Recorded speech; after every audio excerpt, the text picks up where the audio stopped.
Lars Sullivan is on his way up to the main roster. The first debut vignette for him aired during the Survivor Series. They aired the same vignette for him on Raw Monday night, again on Smackdown on Tuesday, saying only that he is coming soon, giving no indication to which brand he is going to be going to. He should be going to Smackdown and not Monday Night Raw. Raw is already the land of the giants. They've got Brock Lesnar, they've got Braun Strowman, they've got Drew McIntyre, they've got Bobby Lashley. To a much lesser degree, they've got Baron Corbin. All big guys. Matthew on Twitter actually sent an interesting suggestion to me. He said, how about debuting him, as I mentioned a few days ago, I said I thought he should go to SmackDown. He said, well, how about he goes to SmackDown and debuts as a heavy for Daniel Bryan? And I don't think that's such a bad idea. You could even debut him if you wanted to at TLC. AJ Styles maybe has the match won.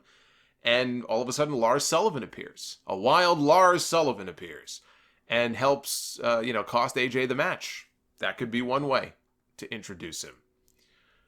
Now, I, again, think that SmackDown would be the best place for him.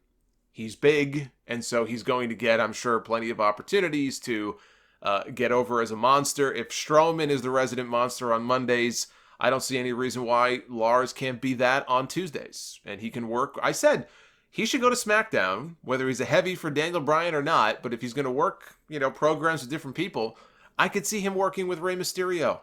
I could see him working with Jeff Hardy. Work with guys that will bump for him and will make him look good. And don't stand him next to people who are going to look bigger and taller than he is. I just think there's far more people like that on Raw, and I don't know why you would do that. But the dynamic of watching him, for example, standing next to a Rey Mysterio will just make him look even bigger than he really is. Now, I debated even bringing this up because there was other Lars Sullivan news this weekend that wasn't so good. And it became sort of a news story this week, and so I just want to address it because I know people are going to ask about it. Just to follow up on what I had mentioned on the full podcast, when I mentioned the writer for Ringside News having nothing better to do and going and digging up old message board posts for Lars Sullivan, the genesis of this was actually a Twitter user that goes by the name of JK, who reached out to me to clarify how this whole thing got started. And it was less a case of this writer just randomly deciding to go digging for old message board posts, and more a kind of a weird, funny tweet that Joey Janela posted about Lars Sullivan in response to one of those promos or vignettes that WWE had tweeted out.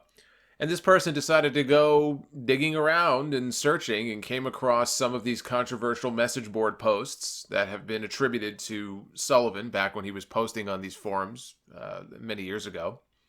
And really up until a few years ago. It's not as though all of these posts are from 10, 11 years ago. Some of them are from as recently as even 4 years ago, 5 years ago.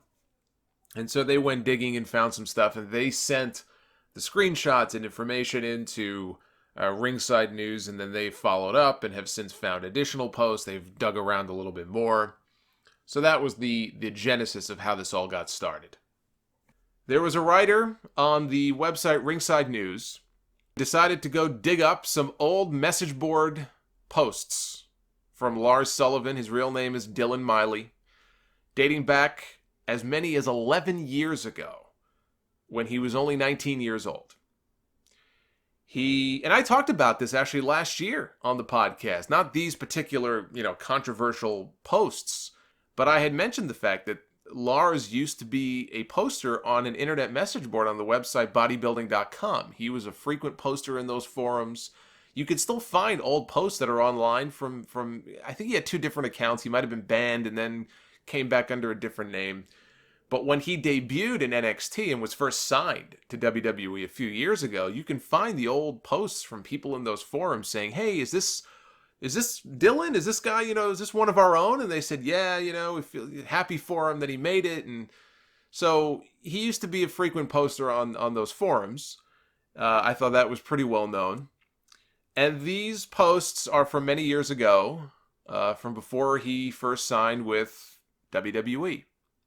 He is now on the verge of making his main roster debut. in the next few weeks. And this person, this reporter, writer, whatever, decided to poke around for some of his old posts, which is certainly fair game to do. But it appears that Sullivan posted many controversial things on those forums, including several racist and homophobic posts, which I'm not going to repeat here. He also allegedly referred to Jeff Hardy. This is 11 years ago now. He referred to Jeff Hardy as a drugged up junkie and a spot monkey with no wrestling ability.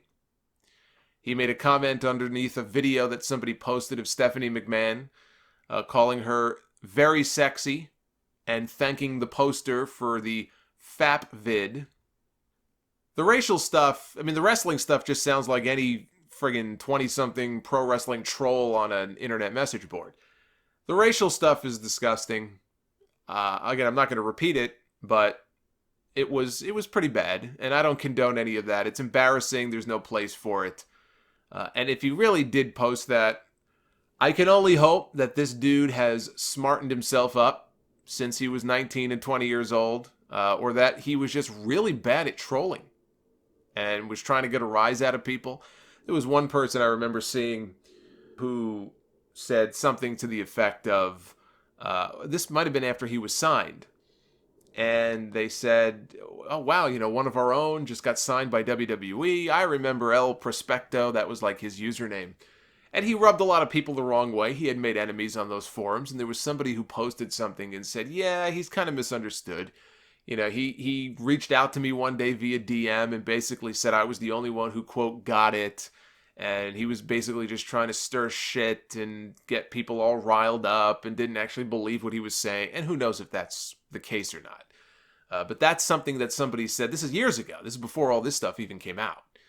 So were those even his genuine views? I don't know. I don't know him. I don't know enough about him to know for sure if he was just being a stupid troll, an immature, person posting dumb shit, or if he honestly believed that, or if he honestly still believes that and still talks like that, which I think is disgusting if he does. I just don't know. But, it was only a few months ago that people were digging up old tweets from Cedric Alexander and Ty Dillinger from 6 or 7 years ago, making rape jokes. And these guys 6 or 7 years ago were hardly, teens. Both men issued apologies for it when that story broke. Cedric was 22 years old when he made that joke.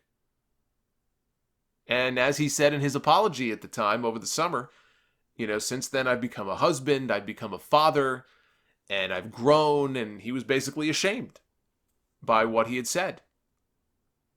He didn't lose his job over it. Ty Dillinger didn't lose his job over it, nor should they have. I'm not calling for anyone's head here either. You look at Hulk Hogan and what happened to him. Hogan was well into his 50s when he got caught saying what he said. And once that story exploded, yeah, there were private comments and that's not fair to Hulk. Well, you know what? It did leak. And the guy was toxic. And WWE had no choice at the time but to cut ties with him. So that's why that situation is a little bit different and went down the way that it did. Now, Sullivan may have to answer for what he said when he gets to the locker room.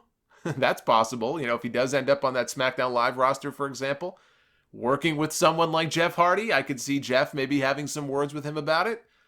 But that's something for him to square away with his colleagues. He's going to have to answer for that, possibly answer for that with his colleagues. The Stephanie thing is just embarrassing when you consider that his boss in NXT is Stephanie's husband. But it serves as a good reminder not to post stupid shit like that on the internet. That stuff doesn't go away. It follows you. That being said, I really don't see this having any effect on his debut. Not at all.